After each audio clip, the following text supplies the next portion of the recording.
안녕하세요. 오늘도 사연 튜브를 찾아주셔서 감사합니다. 오늘의 사연 시작하겠습니다. 안녕하세요. 저는 결혼 10년 차 종합병원에서 간호사로 근무하고 있는 여자입니다. 종합병원은 언제나 정신없이 바쁘게 돌아가는 곳입니다. 요새 같은 시국엔 더더욱 그렇고요. 한번 출근을 하면 밥 먹기도 어려울 만큼 고된 일이지만 그래도 전 제 직업에 만족하며 열심히 잘 다니고 있습니다. 초등학교를 다니는 두 아들 녀석들도 잘 키우면서 일과 가정에 소홀하지 않는 나름 괜찮은 워킹맘이라고 생각합니다. 그런 제게도 고민이 하나 있습니다. 그건 바로 시어머니 때문인데요.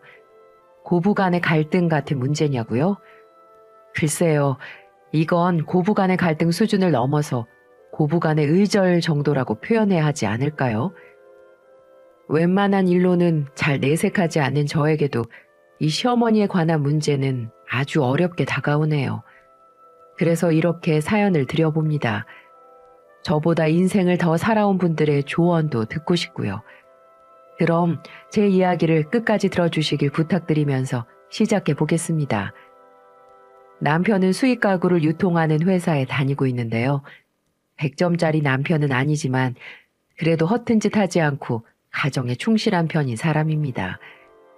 우리 두 부부가 성실하게 일을 한 덕에 작은 아파트 한 채도 마련할 수 있었어요. 물론 은행의 도움을 받긴 했지만 이대로라면 무리 없이 대출도 갚아가며 잘 살아갈 수 있을 겁니다. 그리고 얼마 지나지 않아 예쁜 자식들도 낳으면서 저는 행복한 가정만을 꿈꿨습니다. 막 결혼 시작할 때 시댁은 노래교실 강사 일을 하시는 시어머니와 간암을 앓고 계신 시아버지, 그리고 메이크업 학원을 다니고 있는 남편의 여동생까지 세 식구가 함께 살고 있었죠. 시아버지가 병원을 오고 다니며 투병 중이셨지만 시어머니와의 사이는 괜찮았어요. 시어머니는 바쁘게 노래교실을 다니면서도 아픈 남편을 살뜰히 챙겼거든요. 그런데요, 이 노래교실 강사로 사회활동도 왕성히 하시고 아픈 남편의 병수발도 소홀하지 않고 철딱선이 없는 딸 자식 구박하는 시어머니에겐 사실 나쁜 버릇이 하나 있었습니다. 그게 뭐냐면 돈을 지나치게 밝힌다는 것이었어요. 세상에 돈 싫어하는 사람이 어디 있겠습니까? 그런데 이 시어머니의 돈에 대한 집착은 병적으로 심했죠. 무조건 선물은 현물이 아닌 현금이어야 하고 외식이라도 할라치면 웬만하면 용돈으로, 정 안 되면 외식 메뉴를 저렴한 곳으로 바꾸고 그 차익분을 용돈으로 달라고 요구하십니다. 어디 그뿐인가요? 가족들끼리 재미로 치는 화투나 윷놀이판이 벌어지기라도 하면 어머니는 마치 올림픽에 나간 국가대표처럼 사기를 불태우며 게임에 임하십니다. 그런 시어머니 때문에 웃자고 하는 일에 서로 낯을 붉히기 일쑤였고요. 어머님, 피박에 광박에, 어머, 왜 이렇게 못 드셨어요? 계산해보니까 38,000원 되시겠습니다. 어서 주세요, 어머니. 아이, 더러워서 못 해먹겠네. 너는 간호사 일하면서 일은 안 하고 화투만 쳤니? 오늘 더럽게 안 맞네. 자, 가져가. 이런 식으로 말씀하시며 즐거웠던 자리가 파토나는 경우도 많았답니다. 신혼 때에는 그런 시어머니가 참 적응이 안 되더라고요. 남편은 그런 제게 시어머니를 이해하라고 하더군요. 옛날 하도 없이 살고 고생을 많이 해서 아끼는 버릇이 몸에 배서 그렇다나요? 하지만 제 시선으로 보는 시어머니는 그런 것과는 많이 달랐습니다. 아가, 너 이 코트 입지 않는다고 했지? 네, 처녀 때 입던 건데 지금은 안 맞아서요. 그래? 그럼 내가 가져도 되지? 네? 뭐 그렇긴 한데 그거 어머니한테도 맞지 않을 텐데요? 내가 입을 게 아니고 중고품으로 팔려고. 이 정도 코트면 못 받아도 3만 원은 너끈히 받을걸? 아, 그래요?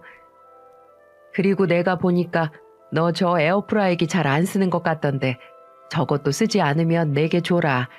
에어프라이어 같은 조리용품도 은근히 잘 팔리거든. 아, 네. 그럼 어머니 가지세요. 그래, 고맙다. 어쩌다 저희 집에 방문하실 때면 이렇게 뭐라도 들고 가셔야 직성이 풀리십니다. 그런 식으로 모은 이런저런 물건을 중고로 처분하고 현금화시키는 재미에 푹 빠져 있으시더라고요. 처음엔 시어머니가 참 알뜰하다는 생각을 했지만 자꾸 보니까 도가 지나치다는 생각이 들더라고요. 그러니까 어머니는 물건이나 돈을 아껴 쓰는 것보단 돈을 모으는 것에 더 집중돼 있다는 것이죠. 알뜰하다면 당신한테 쓰는 돈이라던가 필요 없는 곳에 들어가는 지출을 줄여야 맞는 거잖아요. 그런데 시어머니는 옷이나 장신구, 화장품도 좋아하시고요. 택시도 잘 타고 다니세요. 씀씀이가 결코 적지 않은 어머니는 알뜰한 사람이 아니라 그저 돈을 엄청 밝히고 좋아하시는 타입이라는 거죠. 뭐 이 정도야 그럴 수 있다 싶으시죠? 하지만 돈에 집착하는 시어머니에 대한 일화는 이제 시작입니다. 예, 남들 며느리들은 한 달에 꼬박꼬박 100만 원씩 용돈 준다는데 너희는 키워준 은혜도 모르고 입을 싹 닫니? 너무한 거 아니야? 어머님, 저희도 대출금이랑 나가는 게 많아서요. 좀 여유가 생기면 조금이라도 드리도록 할게요. 장난해? 요즘 누가 여유 있어서 용돈을 주니? 지금껏 키워준 값으로 그동안 고생했다고 주는 거지. 잔말 말고 이번 달부터 단돈 50만 원이라도 입금해라. 마음 같아서는 나도 100만 원은 받아야 되겠다마는 니네 사정 봐서 깎아준 거야. 무슨 말인 줄 알았지? 어머님, 죄송하지만 그렇게는 안 돼요. 왜 여유가 없는 자식들한테 돈을 강요하세요? 뭐? 너네 둘 다 맞벌이 하면서 50만 원도 못 주겠다는 거야? 내가 더러워서 원. 됐다. 나도 기분 나빠서 안 받을란다. 앞으로 찾아오지도 말고 전화도 하지 말고 명절에도 오지 마. 알았어? 이렇게 말씀하시며 2주 동안을 투쟁을 하시는 게 아니겠어요? 여러분들이 봐도 너무 어린아이 같지 않으신가요? 그래도 어쩌겠어요. 신우에게 들려오는 소식으로는 밥도 안 먹고 머리 싸매고 누웠다는데 결국 우리가 두 손 두 발 들 수밖에요. 우리가 항복을 해버리고 말았습니다. 그래서 공평하게 친정 30만 원, 시댁 30만 원 용돈을 보내주기로 합의를 보고 그 시모의 용돈 대첩은 막을 내렸습니다. 그리고 한 번은 제게 이런 걸 물으시더라고요. 예, 세상에 아까 길을 지나가는데 어떤 차가 지나가면서 내 손을 백미러로 탁 치고 지나갔다니까. 그럼 당연히 입원을 해야 하는 거 아니니? 네? 입원이요? 겨우 그 정도로 무슨 입원이에요. 어머, 얘 말하는 것 좀 봐. 그럼 자동차가 사람을 쳤는데 입원을 해야지. 내가 손이 얼마나 아픈데. 이상한 소리 말고 이 정도 부상으로 입원하면 몇 주나 입원할 수 있는지 말해봐. 외관상 아무 이상이 없으면 2주 이하의 어머니. 에? 그것밖에 안 돼? 그럼 보상을 얼마 받지 못할 텐데. 적어도 1-2달은 입원을 해야 돈이 될 텐데. 어머니, 아프지도 않으면서 허위로 입원을 하면 보험 사기랑 마찬가지예요. 그러니까 통원 다니시면서 치료비 받고 마무리하면 될 것 같은데요. 뭐? 보험 사기? 이게 어떻게 보험 사기니? 난 정당하게 차에 치인 피의자인데.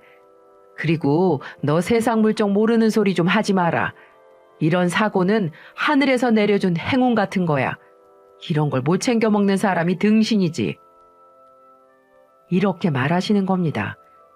결국 어머니는 그 보험차주 보험사 쪽에서 80만 원의 합의금을 받고 뛸 듯이 기뻐하시더군요. 그리고 어머니는 개인적으로 들어놓은 보험에서 입원비랑 치료비 등도 추가로 보험금을 받고 금팔찌를 사는 거 있죠? 나한테 와서 얼마나 자랑을 하던지. 나 원참. 예, 백미러로 손 한번 살짝 스쳤을 뿐인데 그 손에 금팔찌가 들어왔어. 세상 참 돈 벌기 쉽다. 이렇게 말하면서 나한테도 보험을 많이 들어놓으라고 설교를 하는데 정말 제가 며느리지만 꼴보기 싫더라고요. 시댁은 아버님이 오랫동안 직장 생활을 하시고 퇴직을 하셔서 연금도 나오고 또 어머니도 노래 교실에서 강의를 하시니까 두 분 먹고 사는 데는 아무 지장이 없어 보이는데 저렇게 돈에 집착을 하십니다. 이러니 제가 고개를 젓지 않을 수가 있겠습니까? 그런데 그 어머니의 그 딸이랄까요? 치장하기 좋아하고 꾸준히 술, 담배 거르지 않는 날라리 백수 시누이도 제 골머리를 접지 않게 썩였습니다.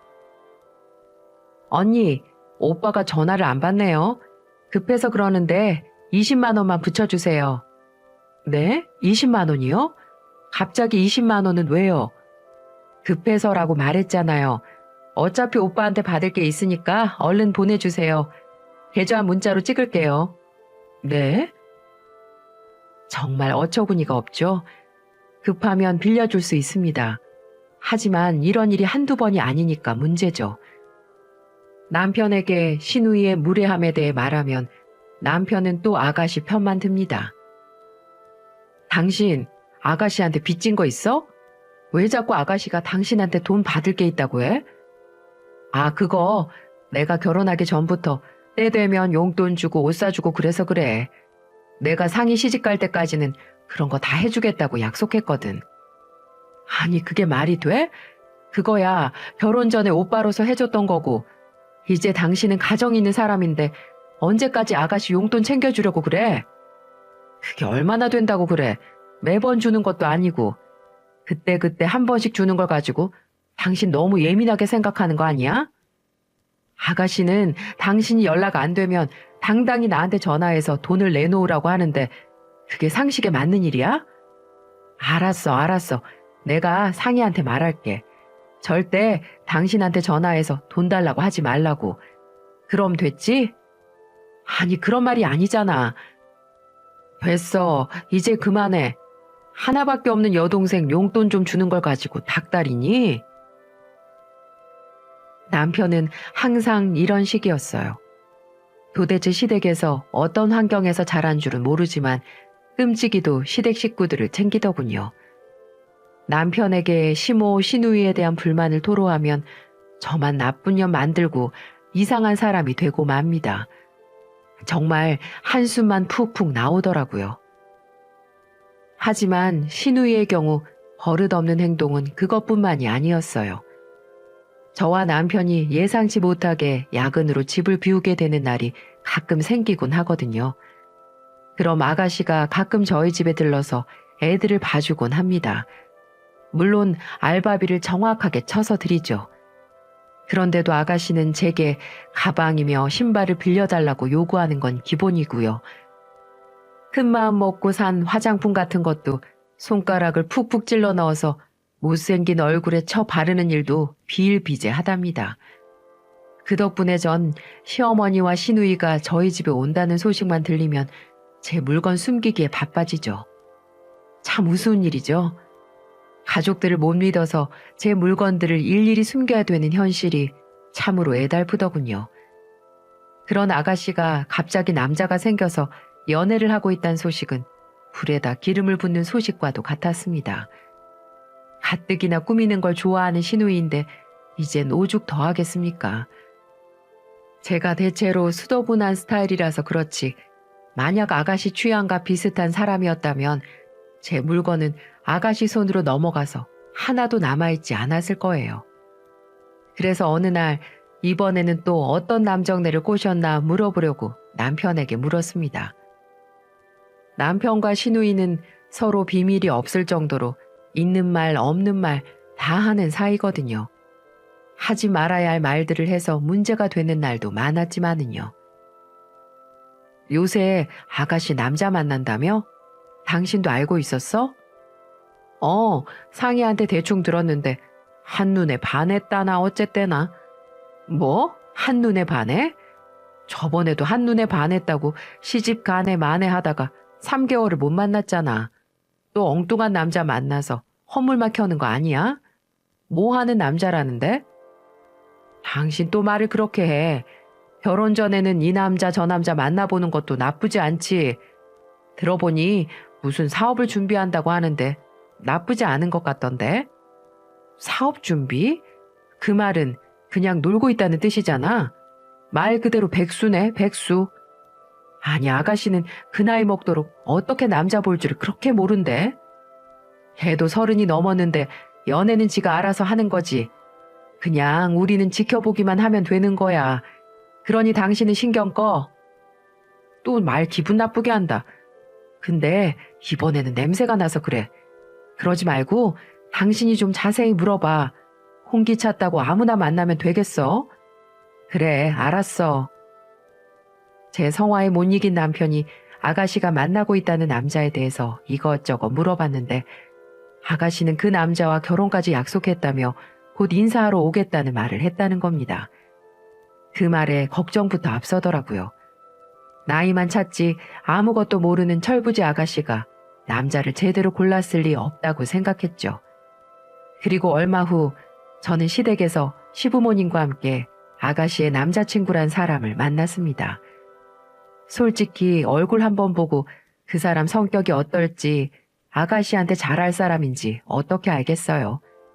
하지만 어른들한테 말하는 뽐새나 껄렁거리는 태도를 봐선 영 아니지 싶더라고요. 본인이 예전에 호프집을 큰 규모로 했다는데 매출이 얼마였고 테이블이 몇 바퀴나 돌았고 본인 자랑을 스스럼 없이 하는 걸 보니까 겸손과도 거리가 멀어 보였고요. 그렇게 첫인사를 마치고 난 후 가족끼리 이야기를 좀 나누어 봤는데 시어머니는 그 남자가 초롱초롱하니 괜찮다는 말씀을 하시더라고요. 전 끝까지 이야기를 하지 않으려다 넌지시 제 생각을 밝혔죠. 기생 오라비처럼 말끔은 하더라고요. 그런데 좀 허세가 있는 것 같기도 하고 또 말을 모양 없게 한다. 기생 오라비가 뭐니? 그리고 남자가 저 정도 자신감도 없이 어떻게 사업을 하니? 내가 보기엔 괜찮다. 그러니까 다들 상희한테 아무 말 하지 마. 어머니는 그저 혼기가 꽉 찬 딸을 시집 보내고 싶으신 그 마음뿐인 것 같았어요. 모처럼 결혼을 하겠다고 나선 딸이 마음 바뀌기 전에 얼른 치우려는 거죠 뭐. 하지만 저는 시누이가 얄밉긴 했지만 정말 가족으로서 걱정을 했어요. 딱 봐도 그 남자랑 살면 시누이가 고생 꽤나 하겠다는 생각이 들었기 때문이죠. 양팔에는 문신이 가득했고 어른을 대하는 말투 등을 들어보니 이 결혼을 말려야 되겠다는 생각을 했습니다. 하지만 시모는 시누이 결혼을 자기가 알아서 하겠다며 밀어붙이시더군요. 그러면서 저희에게 또 돈을 부탁하는 겁니다. 걔네들 날 잡으면 큰애 너희들이 좀 도와줘야 해. 상이 저것이 뭐 배운답시고 돌아다닐 줄만 알았지. 돈 한 푼 못 모았잖아. 니들도 알다시피 아버지 병원 다니시느라 나도 형편이 시원치 않잖아. 그래도 어떡하겠어. 하나밖에 없는 여동생 결혼한다는데 오빠가 척하고 내놓아야지. 그럼요. 걱정 마요 엄마. 상이 결혼하는데 내가 좀 도와줘야지. 어머니는 아가씨 결혼식에 우리더러 목돈을 내놓으라고 요구하셨고 남편은 그 말에 얼른 화답을 하는 겁니다. 당연히 의논이나 상의는 눈꽃만큼도 없었고요. 정말 우라통이 터지더라고요. 아가씨 결혼하는데 오빠로서 돕겠다는 건 알겠지만 상황에 맞게끔 성의 표시만 하면 되는 게 아닐까요? 시어머니가 대체 어느 정도를 원하는 건지 가늠이 되질 않았어요.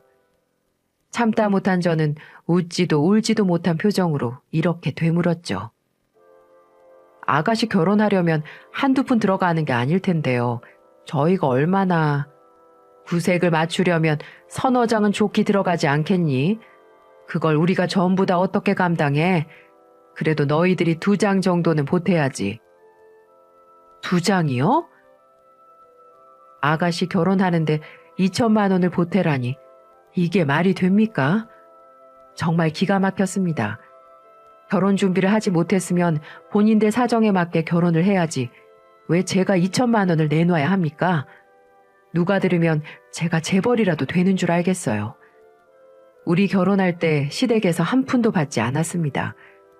오히려 제가 그동안 모은 돈이랑 우리 친정에서 3천만 원을 도와주셔서 그걸로 집 얻고 집안의 물건들 채웠습니다. 물론 남편 모은 돈이랑 대출을 받긴 했지만은요. 그렇게 하면서 저희 두 사람 여태껏 맞벌이 하면서 대출금 갚아가며 두 아이 키웠습니다. 돈을 쌓아놓고 사는 게 아니라고요. 그렇게 어렵게 신혼살림을 시작했는데 2천만 원을 무슨 당연하듯이 내놓으라고 하는데 머리를 쥐어잡고 싶은 심정이었어요. 그런 제 마음을 모르는지 남편의 반응은 더 가관이더군요. 알았어요. 내가 그 정도는 할 수 있으니까 걱정 마세요. 가족이 왜 가족이겠어요? 어려울 때 도우라고 있는 게 가족인데 아마 이 사람도 동의할 거예요. 그래, 그럼 내 그렇게 알고 있으마. 남편과 시어머니 두 사람이 절 옆에다 앉혀놓고 뭐 하는 건가 싶더라고요. 아니 남편 돈이 아니라 우리 돈인데 왜 제 의사는 아무도 묻지 않는 걸까요? 저는 이대로는 도저히 안 되겠다 싶어 제 생각을 말씀드렸습니다. 어머니, 죄송한데 저희 그만한 돈 내놓을 여유 없어요. 아직 주택자금 대출도 남아있고 애들 키우고 사는데 그만한 돈을 척척 어떻게 내나요? 솔직히 너무 부담스러워요. 뭐라고? 그럼 넌 상이 결혼하는데 빈손으로 보내란 말이냐?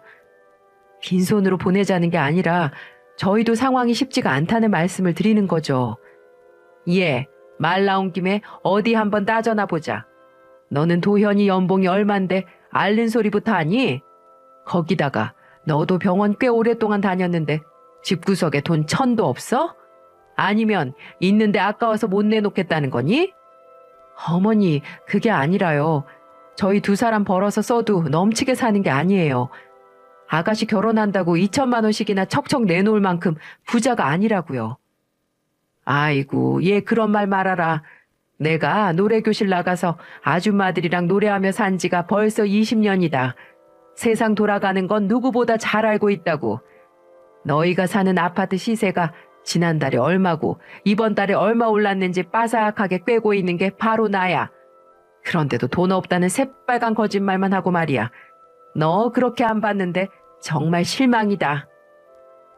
어머니, 깔고 사는 아파트 말씀을 왜 하세요? 그럼 아가씨 결혼한다고 제가 아파트라도 팔아야 해요? 너 지금 시애미한테 대드는 거냐? 어디서 배워먹은 말버릇이야. 시끄럽고 상이 결혼 준비하는데 너희도 성의껏 보태는 걸로 알고 있으마. 아니 어머니. 이렇게 말하며 자리를 박차고 나가버리는 거 있죠? 진짜 연장만 안 들었지 날강도가 따로 없지 않나요? 이걸 보시는 시청자님들도 제가 너무하다고 생각하시나요?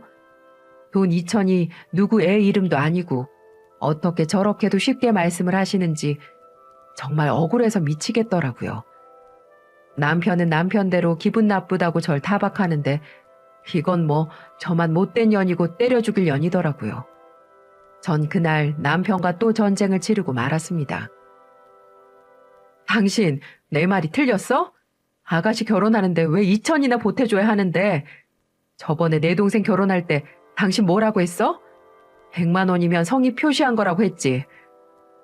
근데 당신 아가씨 결혼한다고 하니까 2천만 원 거저 주겠다고? 거참, 나도 아는데 상의가 결혼 몇 번씩 하냐? 오빠가 돼서 이 정도도 못 해줘? 그리고 당신 남동생은 대기업에 다니니까 능력 되잖아. 동생이 능력이 안 돼서 좀 도와준다는데 왜 자꾸 분란을 일으키는 건데? 좀 덜 먹고 좀 덜 쓰면 그깟 2천만 원 만들 수 있잖아. 그러니까 왜 내가 아가씨 결혼하는데 덜 먹고 덜 써야 하느냐고. 몰라. 난 절대 돈 못 해주니까 당신이 땅을 파든 주워오든 알아서 해. 난 분명 말했다. 혹시라도 나 몰래 돈 빼서 주거나 대출 받아서 주면 그땐 바로 이혼일 줄 알아. 알겠어? 이건 진짜 아니다 싶었습니다. 이런 식으로 휘둘리면 한도 끝도 없을 것 같아서 저도 못을 받고 말았습니다. 100번 양보해서 300 이상은 해드릴 수 없다고 못을 박았죠. 결국 남편도 시어머니와 합의를 받고 이 소동은 300만 원 선에서 마무리가 됐습니다. 2천만 원에서 절반의 절반은 지켰지만 가진 욕은 전부 제가 먹었죠. 이 속 좁은 년, 인정머리 없는 년. 눈물이라고는 한 방울도 흘리지 않는 년. 참 돈을 쓰면서도 이렇게 욕을 먹는 건 아마 저밖에 없을 겁니다. 이런 상황을 전혀 모르는 아가씨는 그 남자와 날짜를 잡았고 결혼 준비에 여념이 없었죠. 그리고 얼마 후 상상도 하지 못한 사건이 저를 기다리고 있었습니다. 여느 때와 같이 병원에서 바쁘게 일을 하고 있는데 어머니한테 전화가 오더라고요. 오늘 아가씨랑 혼수를 보러 간다며 돕기로 한 돈을 좀 붙이라는 말이었죠. 꼭 빚쟁이들이 빚 독촉하는 것처럼 느꼈지만 이제 뭘 어쩌겠습니까? 기왕 보내드리기로 한 거 마음을 비우고 해드리는 수밖에 없었죠. 그때는 시국인지라 정신이 없을 때였는데 계속 보내라고 닥달을 하니 정신없이 돈을 계좌로 보냈습니다. 그리고 또 정신없이 일을 하고 퇴근을 했습니다. 그런데 퇴근하고 집에 와서 은행에서 날라온 문자를 보고 기겁을 하고 말았습니다. 아니 세상에 제가 미쳐도 단단히 미쳤었나 봅니다. 300을 보낸다는 게 0 하나를 더 붙여서 3,000을 보낸 게 아니겠어요? 너무 정신이 없어서 후딱 돈을 보내려던 마음에 마침 적금 만기돼서 이 돈을 삼성전자 주식을 사야 하나 다른 적금을 들여야 하나 고민을 하고 있을 때였어요. 근데 그 돈을 어머니한테 보내버린 겁니다. 저는 부랴부랴 어머니한테 전화를 걸었어요. 어머니, 제가 낮에 보내드린 돈이 실수로 잘못 들어갔어요. 300이 아니라 3,000이 들어갔더라고요. 그래? 난 그건 또 자세히 보지 못했네. 그래, 내가 확인해보고 내일 나머지 보내주마. 아무튼 돈 보내줘서 고맙다. 네, 알겠습니다. 주무세요, 어머니. 남편한테 이 일을 얘기해줬더니 피식 웃으며 핀잔을 주더라고요. 2천만 원은 죽어도 못 주겠다고 하더니만 3천만 원 주려던 거였어? 어휴, 우리 와이프 통이 엄청 크네. 내가 그 깊은 뜻도 모르고 오해를 했지 뭐야. 아이, 진짜 놀리지 마. 나 괜히 불안하단 말이야. 불안하게 뭐가 불안해? 혹시 어머니가 안 주시면 어떡해? 엄마가 남도 아닌데 그 돈을 왜 안 줘? 넌 가끔 이상한 소리를 하더라. 그렇지? 잘 주시겠지? 참나 싱겁긴. 전 불안한 마음을 애써 진정시키고 다음 날이 되기를 기다렸습니다. 근데 아무리 기다려봐도 돈이 들어왔다는 문자는 오지를 않는 겁니다. 퇴근할 시간이 넘었는데도 돈은 들어오지 않더라고요. 그래서 다시 불안한 마음을 갖고 전화를 드렸습니다. 저 어머니 돈이 아직 안 들어왔는데요? 혹시 못 보내셨어요? 아이고, 맞다. 내가 노래교실 아줌마들이랑 수다 떠느라 깜빡했네. 내일은 잊지 않고 꼭 넣으마. 네, 어머니 부탁 좀 드릴게요. 그래, 알았다. 하지만 약속한 다음 날이 되고 또 그 다음 날이 됐는데도 어머니는 돈을 돌려주지 않았습니다. 이런저런 핑계를 대면서 차일피일 미루더라고요. 전 제 불안이 점점 현실이 되어가고 있음을 직감했죠. 어머니, 왜 돈을 자꾸 돌려주시지 않는 거예요? 지금 고의로 이러시는 거예요? 돌려주지 않다니. 얘는 말을 왜 그렇게 하니? 돌려주지 않는 게 아니라 내가 자꾸 잊어버린 거지. 너도 나이 먹어봐. 사람이 깜빡깜빡한다. 그깟 돈 얼마나 된다고 이 시간에 전화해서 난리니?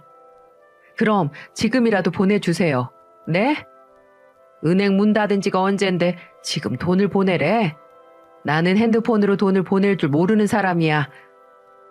너네처럼 젊은 사람들하고 똑같은 줄 아니? 아무튼 기다려. 때 되면 알아서 줄 거니까.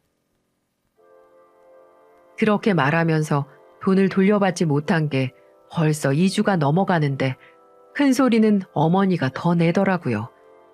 도저히 참을 수가 없어서 남편한테 말했죠. 하지만 남편의 반응도 태평한 겁니다. 어련히 알아서 주실 텐데 왜 이렇게 야단이냐는 거죠. 어떻게 모자지간 아니라고 할까봐 꼴배기 싫은 성격도 꼭 닮았는지 전 더 이상 기다릴 수만은 없었어요. 이대로 가만히 있으면 절대 돈을 돌려받지 못할 거라고 생각했죠. 전 다음 날 어렵게 연차를 내곤 어머니가 일하시는 노래교실로 달려갔습니다. 미리 전화를 드리고 가면 왠지 핑계를 댈 것 같다는 생각에 말없이 그곳으로 쫓아갔죠. 어머니는 막 수업을 마치곤 수강생들이랑 이야기를 나누고 계셨습니다. 저를 본 어머니가 깜짝 놀라며 눈을 크게 뜨더라고요. 아니, 네가 여긴 웬일이니? 어머니한테 볼 일이 있어서 왔죠. 잘 아시잖아요. 아유, 얘는 정말. 알았다. 잠깐만 기다려라. 안색이 하얗게 질린 시어머니는 수강생들을 돌려보내곤 인상을 쓰시더라고요. 내가 준다고 했는데도 이 시애미가 도망이라도 칠까봐 쫓아온 거니? 네, 맞아요. 저 솔직히 어머니가 제 돈 돌려주시지 않을 것 같아서 불안해 죽겠어요. 그래서 왔어요. 저 원래 그런 사람이니까 어서 돈 돌려주세요. 그 돈 지금 당장은 돌려주지 못한다. 네? 지금 그게 무슨 소리예요? 왜 제 돈을 돌려주지 못한다는 거예요? 그 돈 누구한테 빌려줬어? 뭐라고요? 제 돈을 허락도 없이 누구한테 빌려줘요? 네? 내가 잘 아는 사람이 있는데 그 사람한테 석 달만 빌려주면 아주 짭짤하게 이자를 쳐준다더구나. 그래서 내가 빌려줬다. 그러니까 조금만 더 기다려라. 정말 할 말이 없더라고요. 그러니까 제 돈으로 이자 놀이를 하고 있다는 말이었습니다. 무슨 이런 시어머니가 있을까요? 전 시어머니에게 당장 되돌려 받아달라고 요구를 했지만 시어머니는 눈 하나 깜빡하지 않는 겁니다. 한마디로 배째라는 식으로 나오는 거 있죠? 전 결국 빈손으로 돌아올 수밖에 없었어요. 그리고 남편한테 이 사실을 말했더니 그제야 남편도 조금은 심각해지더라고요. 남편은 어머니랑 길게 통화를 했습니다.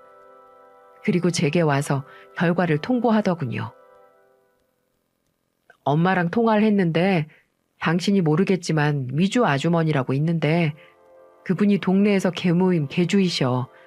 나도 그분 어렸을 때부터 몇 번 봤고. 그러니 걱정 안 해도 돼. 3천만 원에 10% 쳐주겠다고 했다고 하는데 엄마가 혹할만 하지. 그러니 우리 3개월만 기다려보자. 이렇게 황당한 말을 하는 거 있죠. 지 엄마랑 통화하기 전에는 이런 말도 안 되는 상황이 있냐며 화를 내며 전화를 하더니 나중에는 지 엄마 꼬임에 넘어가 나보고 이해를 하라고 하더군요. 하지만 일은 벌어져 버렸고 수습할 길은 없었습니다.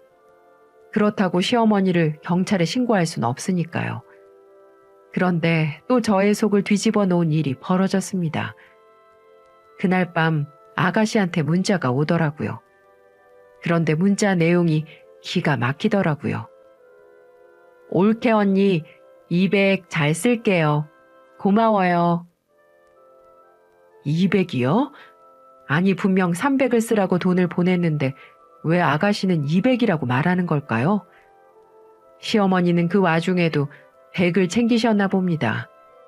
정말 대단한 시어머니입니다. 이런 시어머니가 제 돈을 온전히 돌려주실까요? 제 한숨은 깊어져만 갔죠. 그렇게 지지부진한 석 달이 흘렀고요. 그렇게 저희 집에 자주 드나들었던 시어머니는 그동안 연락 한 번이 없더라고요.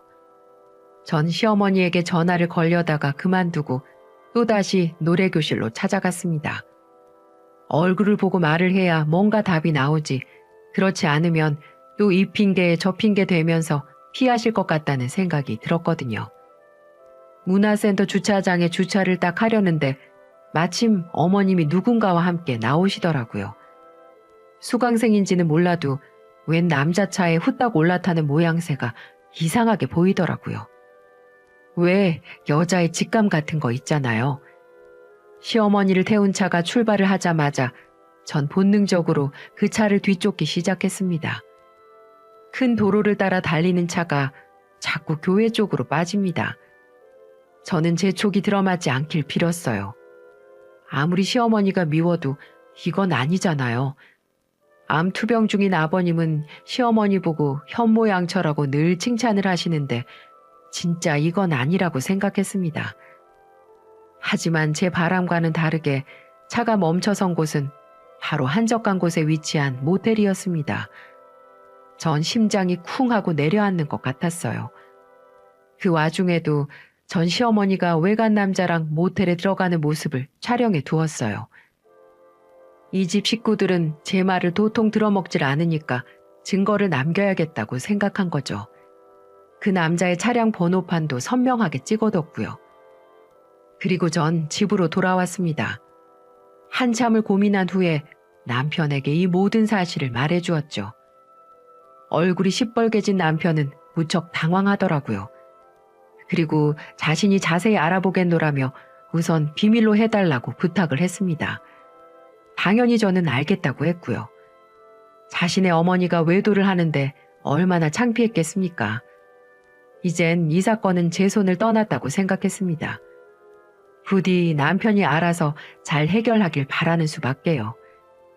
남편은 시어머니에게 당장 따져 묻지 않고 조용히 이것저것을 알아본 모양이에요. 그리고 그 결과 어머니가 바람을 피운 것도 사실이었고 그 기간도 상당히 오래됐다는 것도 알아냈습니다. 더 놀라운 건 시어머니가 그 남자에게 꽤 많은 돈을 대줬다는 점이었어요. 그 남자가 사업을 한다는 핑계로 돈을 자주 빌려갔고 액수도 상당하다는 것이었죠. 그 남자를 노래교실 회원으로 만나서 오랫동안 비밀리에 만나왔던 걸로 보였습니다. 나이 64세 불륜이라니. 인터넷에서 황혼 이혼, 황혼 재혼 이런 소리는 많이 들었지만 제 주위에서 이런 일이 닥칠 줄은 몰랐습니다. 그것도 주인공이 제 시어머니라뇨. 그리고 제 돈 3천만 원도 그 작자에게 들어가 있다는 사실도 알게 됐습니다. 정말 기절할 노릇입니다. 시어머니가 그렇게 돈에 집착했던 이유가 남자한테 홀라당 빠졌기 때문이라는 게 믿어지시나요? 어머니가 외도를 한 증거를 모두 모은 남편은 저와 함께 시어머니를 만났습니다. 아무것도 모르는 시어머니는 태연한 얼굴로 우리를 맞았습니다. 아유, 또 돈 때문에 찾아온 거니? 알았어. 걔가 다음 달에는 꼭 준다고 하니까 기다려봐라. 남편은 굳은 얼굴로 어머니에게 모든 사실을 밝혔습니다. 그동안 모았던 증거들도 전부 보여주면서요. 엄마가 우리한테 어떻게 이래? 아버지 돌아가시지도 않았는데 벌써 바람이라니. 이게 말이 돼? 아니, 그걸 어떻게... 미안하다. 내가 니들 볼 낯이 없다. 어머니는 격분한 남편 앞에서 고개를 들지 못했습니다. 남편이 모아한 증거가 너무나 확실해서 핑계를 댈 수도 없었을 겁니다. 그렇게 시어머니의 외도 사실이 낱낱이 밝혀지고 가족들은 큰 충격을 받았죠. 암이 거의 완치되었다가 다시 재발해서 투병 중이던 아버님에게 비밀로 할까 싶었지만 이미 다른 남자와 바람이 난 부인과 어떻게 한 집에 사시게 하겠습니까? 그래서 아버님에게도 사실을 말씀드렸어요. 지금 시어머니는 아버님과 따로 살고 계십니다. 귀책 사유로 인한 이혼과 재산 분할과 관련돼서 이혼 소송 중이시고요. 알고 보니 시모가 만난 상간남 그 노인네는 그쪽에서 제비로 유명하더라고요. 전국의 노래교실을 돌며 돈 좀 있어 보이는 여자들을 상대로 작업을 쳐서 인생을 사는 한량이었어요. 남편과 시부가 그 상간남 노인에게도 소송을 걸자 그 사람은 시모를 버리고 도망을 가버렸습니다. 시모는 이혼 소송 중에 가족들 볼 낯이 없어 따로 방을 구하고 살았는데 그 상간남이 돈을 갚지 않고 도망가 버렸으니 얼마나 가슴의 상처를 받았겠습니까? 이제는 그 누구도 시모의 편을 들어준 사람이 없었습니다. 한마디로 나이 60 넘어 가족들도 외면한 처량한 할머니가 되고 만 거죠. 요즘 60은 할머니도 아니라고 하지만 그 나이부터 이제 외톨이로 지내야 하는데 아마 사는 게 지옥일 겁니다. 다행히 제 돈은 시부가 갚아주셨어요. 시부 명의로 된 집을 담보로 제게 미안하다며 대신 갚아주시더군요. 시아버지의 마음은 얼마나 아프겠어요. 한평생 믿었던 마누라가 바람나서 집을 나가버렸는데 얼마나 괴로우시겠습니까? 하지만 시부도 냉정하긴 하더라고요. 그 뒤로 시모가 찾아와 애걸복걸 사정을 했지만 절대로 받아주지 않았습니다. 그 더러운 몸으로 어디서 기어들어오냐면서 소금을 뿌려버렸다고 하더군요. 그 말을 들으니 시부의 강단 있는 모습이 참 멋있어 보였어요. 시누이는 결국 제가 예상한 대로 파혼을 당했습니다. 남자 쪽에서 시누이 직업, 능력 등을 보고 답이 안 나오는지 파혼 선언을 했다고 하더군요. 그 남자도 시누이를 깊게 사랑하지 않았는지 냉정하게 돌아섰다고 했고요. 그래서 지금은 시부와 함께 쥐 죽은 듯이 지내고 있습니다. 제가 그렇게 그 남자는 아니라고 말을 해도 들어 처먹지 않더니 그래서 가끔 제가 용돈도 지어주며 바람이라도 쐬라고 연락을 하곤 하네요. 그리고 저는 남편과 이혼 생각을 한 적도 있었습니다. 무조건 시댁에 퍼주려고 하는 그런 모습 때문에 짜증이 났던 게 한두 번이 아니었거든요. 먼저 우리부터 잘 살아야지 양가 부모님들도 도와주고 그러는 게 아니겠어요? 남편은 이번에 시모가 바람을 피우는 걸 보고 왜 충격을 받은 듯 했어요. 얼마 전에는 소주를 벌컥벌컥 먹고 아버지를 배신한 엄마와는 다시는 안 보겠다고 선언을 하더군요. 연을 아예 끊겠다고 했습니다. 그러면서 제게도 진심으로 미안하다고 말을 하더군요. 그러면서 제게 모든 경제권을 넘겨주겠다고 했어요. 그동안은 남편 돈은 남편이, 제 돈은 제가 알아서 관리를 했는데 자기 돈은 저보고 관리를 하라고 하니 저는 옳구나 하고 받아들였죠. 뒤늦게 반성을 한 남편은 제게도 잘하고 우리 아이들에게도 더욱 잘한답니다. 솔직히 그전에도 시댁 일만 아니었다면 100점짜리 남편이었어요. 이렇게 저의 드라마틱한 일들은 서서히 막을 내렸습니다. 시모는 지금도 제 남편에게 연락 와서 보고 싶다고 하지만 남편은 거절하고 있어요. 무슨 낯짝으로 자식들 얼굴 보려고 하냐면서요. 들어보니 시누이만 가끔 시모를 만나서 밥을 먹곤 한다고 하더라고요. 이 모습을 보면서 역시 아무리 자식들이라도 죄를 짓고 살면 안 된다는 걸 뼈저리게 느끼게 되었네요. 가족이라지만 용서해 줄 수 있는 게 있고 못 해줄 게 있거든요. 이 사연을 보신 분들도 제 사연을 통해서 혹시라도 가족분들에게 죄를 짓고 있으신 분들이 계시다면 어서 빨리 그 죄악에서 벗어나 가족들에게 진심으로 잘못을 비셨으면 좋겠습니다. 도대체 간통죄는 누가 폐지를 했을까요? 어서 빨리 다시 부활해서 우리나라 가정이 이런 걸로 무너지지 않기를 바라봅니다. 제 사연은 여기까지입니다. 다들 행복하시고 건강하시기를 바랍니다.